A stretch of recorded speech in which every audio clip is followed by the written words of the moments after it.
Hey, you know how games based on movies and TV shows are usually awful? Well, that wasn't always the case. At least, not on the Nintendo Entertainment System, and certainly not for Capcom. Back then, there weren't many developers on the planet releasing better games than Capcom. So when they teamed up with Disney, greatness ensued. Mickey Mousecapade, DuckTales, Rescue Rangers, Darkwing Duck. Let's get freaking dangerous!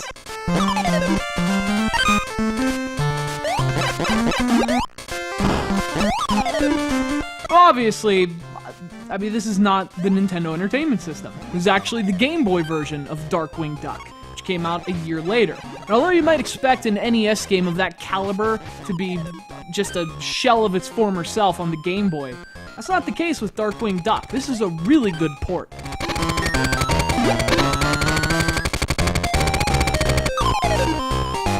Now, one of the things that makes Darkwing Duck so good is its connection to Mega Man. In fact, it was actually built from a modified Mega Man game engine. So what you basically got with Darkwing Duck was another Mega Man game for the NES. The level layouts, the enemy design, even the way you stagger backward after taking damage, it all feels exactly like Mega Man.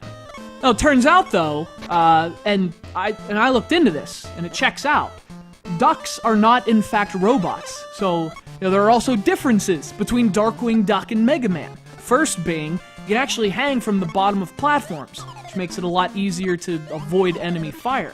You can also deflect enemy fire with your cape, another addition that it feels like it was added to tame the difficulty for younger players. Too bad it's still hard as balls.